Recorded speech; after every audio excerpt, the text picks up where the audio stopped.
all you out here? Yep, this is all me right here on the left.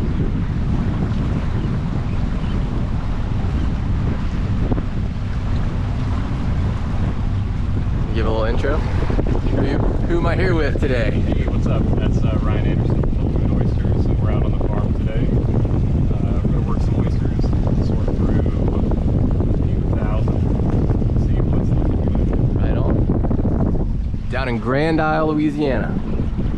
And there's a guy in the water right there. How you doing? Good, how are you? Good, man. Yeah, so all these lines, the lines, we got pages just strung through. What we're going to do is go around, we're going to catch that anchor line with the gap.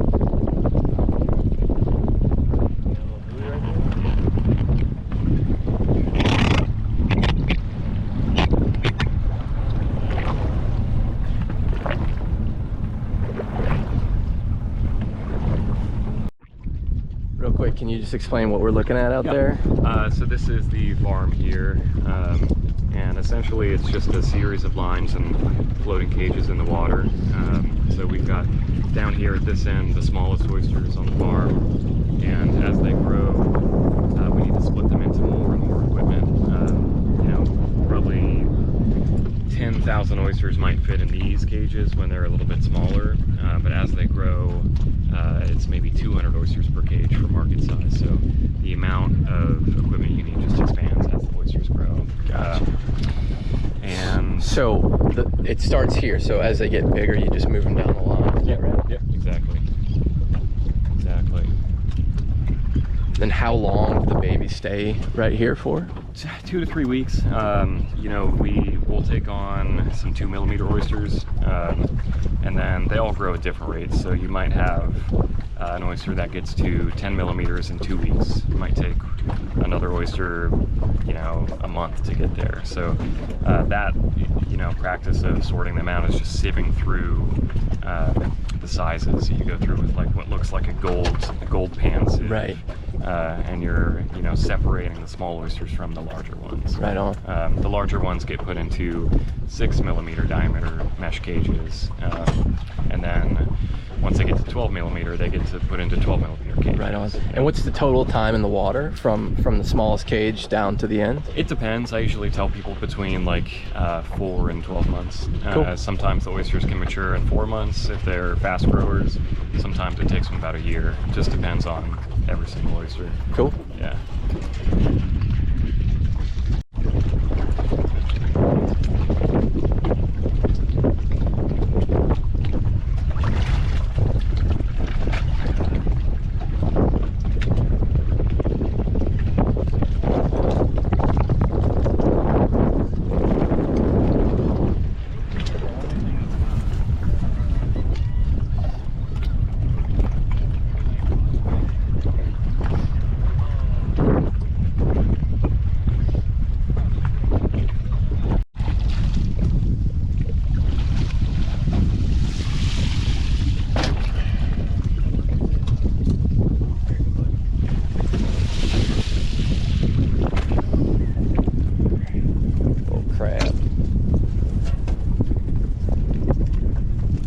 Into the tumbler, you just steadily bring them up and then Yeah. I'll go get another. Yeah, go for it.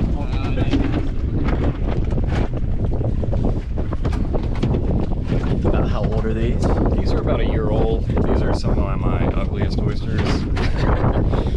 This line in particular had a lot of doubles in it. So yeah. doubles are, you know, 2 oysters growing on each other. So what we're going to do today is sort out the doubles from the stuff that actually looks pretty. Yeah, it looks good. And we're going to just toss the doubles back. Sweet. Yep.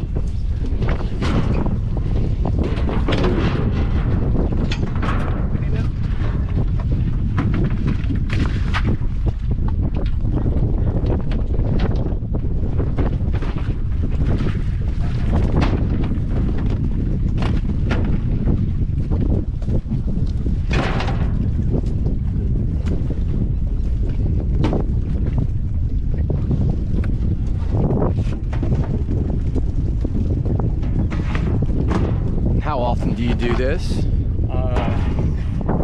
Lately it's been every week. Every week? Yeah. As the amount of oysters goes up on your farm, you know, I think when I first started I did about 40,000 to 60,000 oysters, something like that. Once you start putting 100,000 to 300,000-400,000 in the water, you have to stay on top of tumbling. The cages fill up really quick if you don't, and everything's at different sizes. So you want to make sure that, you know, everything is uniform, everything gets put in clean cages. Yeah. It's a lot to stay Yeah. on top of. A lot going on. Oh yeah.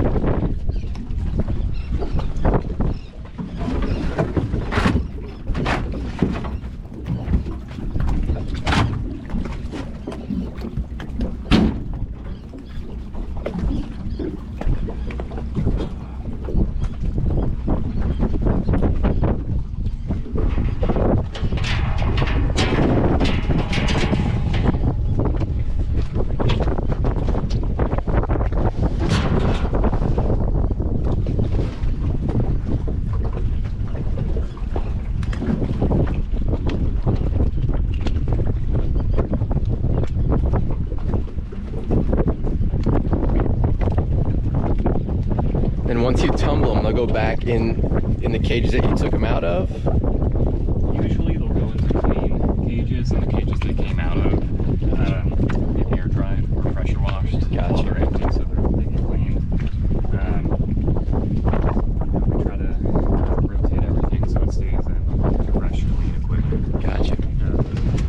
Usually it's a balancing act because, you know, the equipment's expensive. You want to grow. Yeah.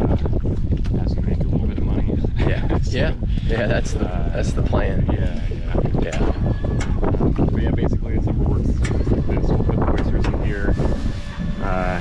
Tube rotates. All the cutouts are different diameter holes. The small stuff falls out the first end. The larger stuff falls out the second end, and then the big stuff falls out the absolute end. Why did they all, when we were last time,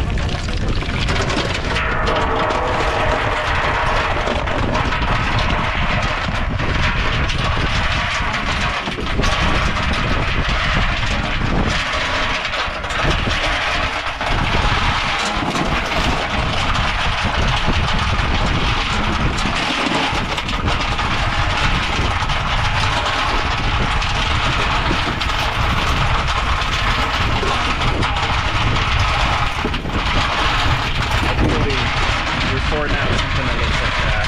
Nice.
These are diploid oysters here, which means they're two chromosome oysters, so they will spawn naturally. The issue with diploids is that the occurrence of doubles is usually a lot higher than triploid oysters, which are three chromosomes. So for the diploids, you really have to work them and sort them out. Sometimes it can be a little bit more easily accessible to buy than the triploid seed. at the farm, probably 70% triploids, 30% diploids. Do you see a lot of triploids? Yeah, I mean, most of the hatcheries that we work with that will spawn oysters, you know, will sell triploid only batches. Sometimes it's really about, you know, what's available and, you know, the price. Yeah. So that's something that you want. You want diploid and triploids? You want triploids? Oysters, yeah. Triploid oysters are a little bit like a seedless watermelon, where they won't spawn. And you want oysters that won't spawn. There's, you know, springtime and the fall is the natural spawn process for oysters. And what happens is that the oysters get really milky as they're getting ready to spawn and push all that you know, seed into the water column. And then they get really thin after we do that. So it affects the flavor profile for about a 2 to 3 month window. So triploid oysters don't do that. They don't spawn. And to keep the flavor profile consistent, usually what we're looking to do is grow triploid oysters. Nice.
So just picking out all the ones that are the best looking right now? Exactly, Yeah. Everything gets hand sorted at the end of the day. So we can use the tumbler to separate for size, but you know, for a basket that's got a lot of doubles in it, we'll go through and hand sort the pretty ones out, separate the doubles out, because those won't. So if you know nothing about oysters, can you show me a beautiful oyster in your opinion? Beauty is in the eye of the beholder. Is that true with oysters, or Exactly. is that a beautiful one? Yeah, it's got a Big cup? yeah, big cup. Nice. Here's another pretty one. Oh yeah, that's got a good cup on it, huh? Yeah, you're looking for, you know, the cup on the back side and then the top to be pretty flat. Means the meat's going to be pretty full inside. This one's a little wider than most of them. You know, some of them just grow wider, some of them